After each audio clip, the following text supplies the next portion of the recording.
One of your MPs said she couldn't be friends with a Tory. Could you? I work with Tories on the basis of cross-party agreements, etc. I'm perfectly civil and I'm perfectly willing to engage in conversation, etc. I'm pleasant in many ways. I can get angry with them as well. I have to show emotion sometimes too. But to be frank, at the moment, with regard to the Conservative Party as it now stands, and for all that they've done to our community, the suffering that they've caused, I can't forgive them. Could you be friends with a Tory? No, I can't forgive them for what they've done. I go back to my constituency, and I've never seen human suffering like this in all the times I've been an MP and in the 40 years I've lived in my constituency. I can't forgive them for what they've done. The level of poverty, the number of children that can only eat each day because their family are going to food banks, the number of people who sanction no benefit whatsoever, the number of disabled people, and I've had them in my constituency surgery who've attempted suicide as a result of the sanctions regime. I can't forgive them for that. Oh.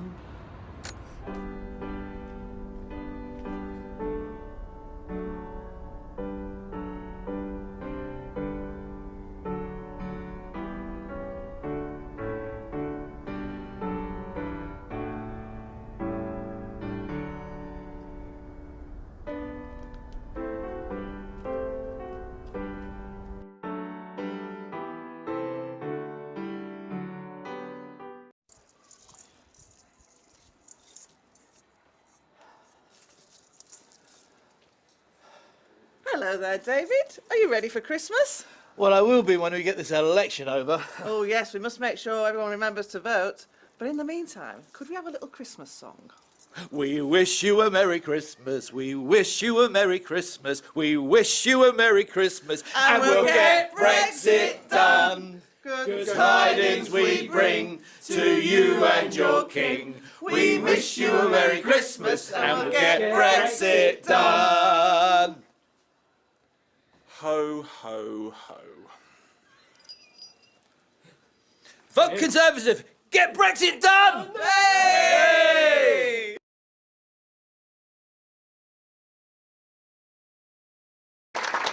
We published all of the documents that were revealed just over a week and a bit ago. We published those documents because we thought it was right that people should know. People should know the British government was meeting in secret with US pharmaceutical companies and the Department of Trade to discuss raising the price of medicines that are exported from the USA by extending the patent life rather than the generic medicine version of it, which is cheaper and does exactly the same thing medically to people, and that they were discussing how they could have access to our healthcare market. As if the Tories and Liberal Democrats' nasty 2010, when they set up the Health and Social Care Act, which has already put £10 billion worth of privatisation in the NHS, was not enough. So, to me, when they say you're politicising the NHS was created through political action to bring about justice for the people of this country. Mr. President, has it been a good visit? Very satisfactory indeed. We got what we came for, and our special relationship is still very special. Prime Minister? I love that word, relationship. It covers all manner of sins, doesn't it? I fear that this has become a bad relationship. A relationship based on the President taking exactly what he wants and casually ignoring all those things that really matter to Britain. We may be a small country, but we're a great one too. A country of Shakespeare, Churchill, the Beatles, Sean Connery, Harry Potter, David Beckham's right foot, David Beckham's left foot company. And a friend who bullies us is no longer a friend. And since bullies only respond to strength, from now onward, I will be prepared to be much stronger. And the President should be prepared for that.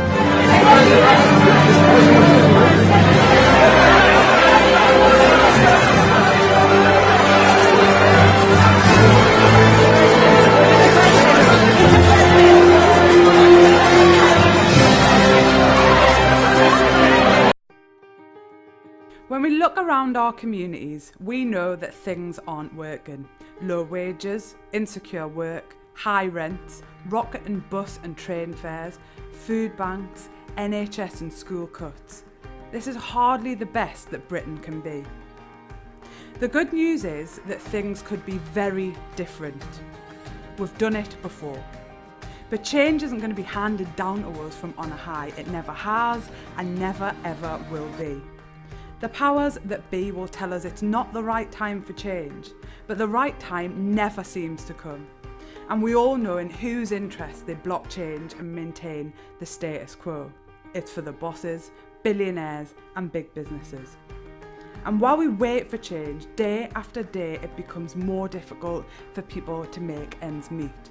See, change only happens when working people unite, stand together and make it happen for themselves. When working people stand together, it's called a union.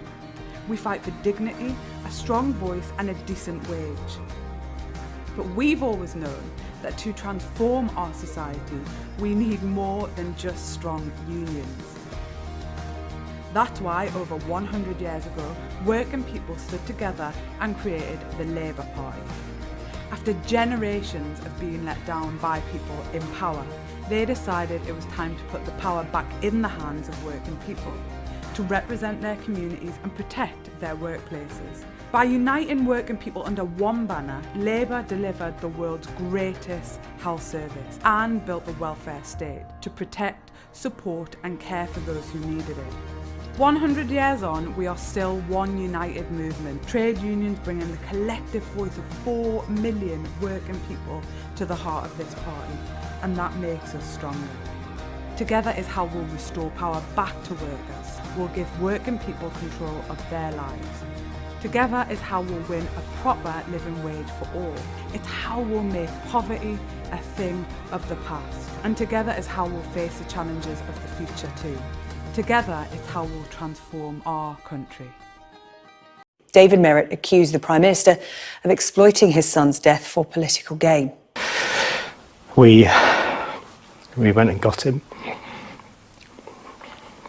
and we had to tell him that his brother had died, which was probably the hardest thing I had to do. What was required was just, a dignified approach, whereby the politicians would, express their regrets, express their condolences to the people affected, and would then get on with campaigning in the election. It wasn't an election issue. Where most of us were watching this and seeing a tragedy unfolding in front of our eyes, instead of seeing a tragedy, Boris Johnson saw an opportunity and he went on the offensive. He saw an opportunity to score some points in the election. He immediately said, "Oh, this is Labour's fault. They allowed this to happen. They had this early release policy and so on." And at that point, it was just, I had to say something. There was no reference to us, there was no attempt to contact us and discuss this with us. Did you have any contact from the Prime Minister, from Number 10, about Jack, about what you'd said about sentencing? No, never. Nothing? Never. The only contact we had was that the police liaison officer said to us, "I've been asked if you would like to meet Priti Patel for her to express her condolences," and we just said no, thank you. But some people have said that you've also politicised your son's death because you don't like Boris Johnson very much. What do you say to that?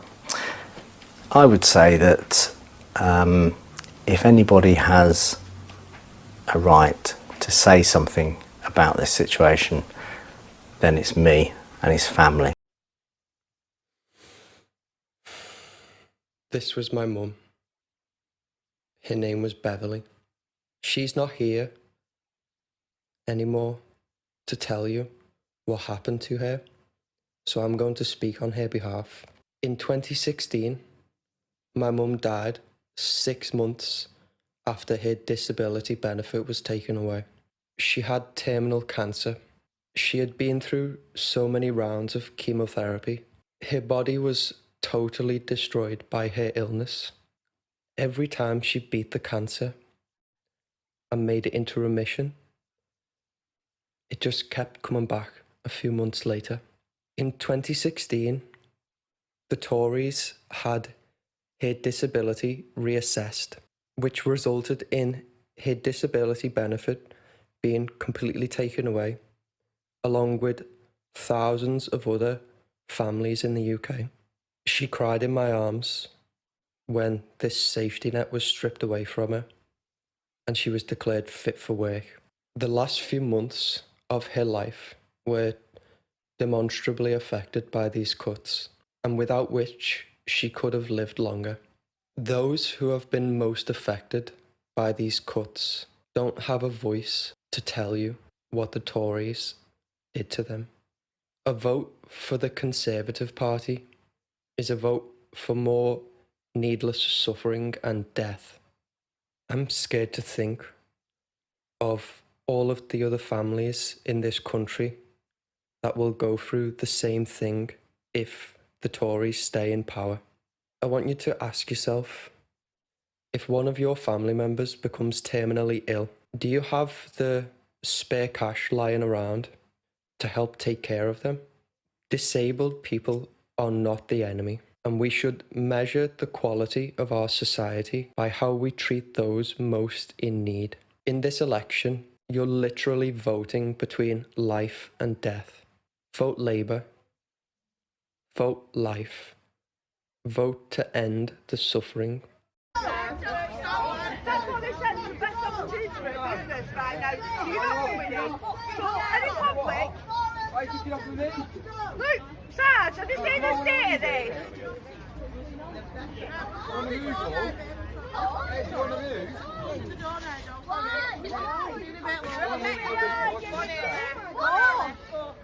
Be ashamed of yourself, don't touch it.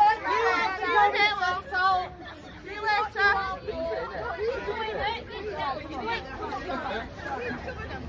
Hey, don't you dare fucking touch her. Get it on camera. Right, you dare fucking touch her, you fucking...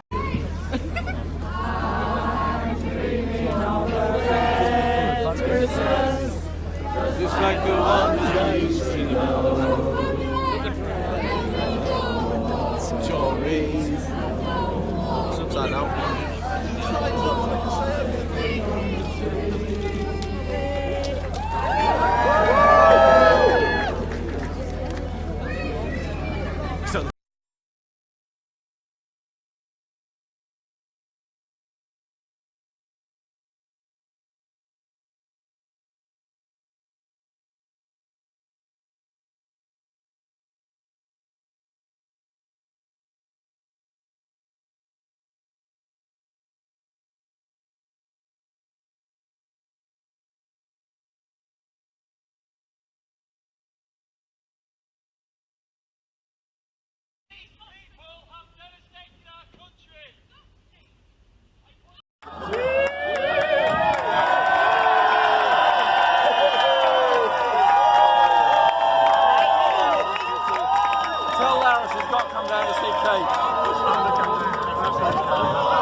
But we can have a government that is on our side, that can be progressive, that can improve rather than worsen our lot. Because I think this is fundamentally an issue of trust. I have never hidden my politics, never concealed what I believe or want for working people. I've never voted against the interests of working people. And in this hostile political environment, I've never shied away from my beliefs and my interest in national political issues and global political issues, because every single decision which is taken in Westminster has a direct impact on the communities in North West Durham, not by accident but by design, as I said in the House of Commons. By the stroke of a pen or a vote in the lobby, the decisions taken in Westminster impact on how people in this room and across this constituency can live their lives. It has been a sharp learning curve for me since 2017. In the time I've become a Member of Parliament and I've become a mother, and I've lost my father and aged quite considerably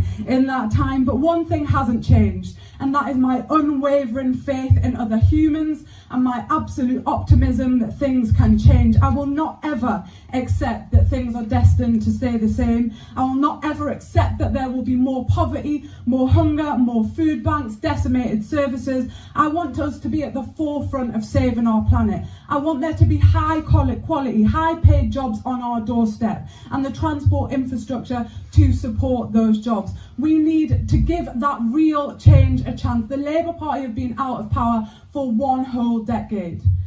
People said when we tried to create the NHS it was not possible. When we tried to implement the national minimum wage that it was not possible. Both of those things were perfectly possible. Everything in the Labour manifesto is perfectly possible. There will be the doubters. They will say it is fantasy. It is what other nations have and it is what we deserve. Thank you very much.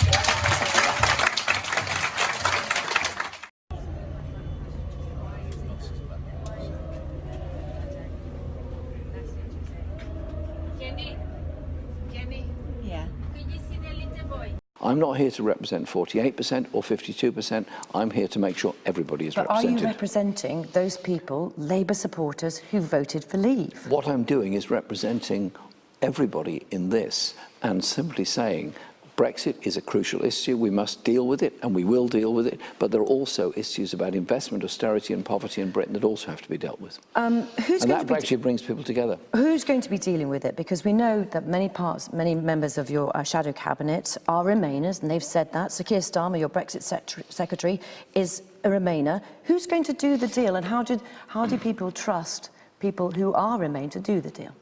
I will be appointing ministers representing different parts of the country and whose personal views are different, both Leave and Remain. They will all be part of that negotiating group, and there will also be a backup advisory group made up of trade unions, business and academics to advise on this process, so there is a credible deal by which new ministers.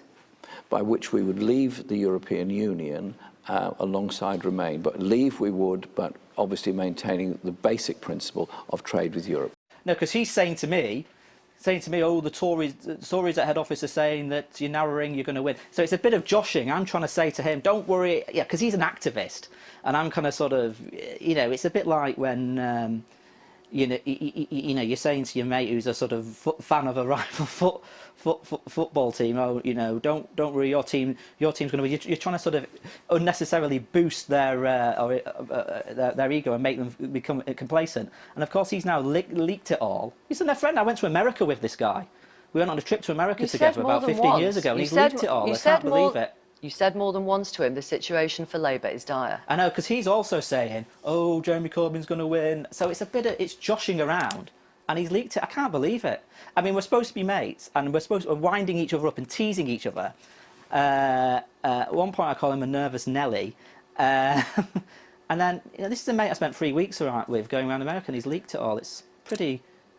Obviously not going to go for a drink with him again. And you seem to say that Boris Johnson will have to F it up in the last week not to win. I mean, be honest, Jonathan Ashworth. You go on about honesty. You don't want misleading statements in this election.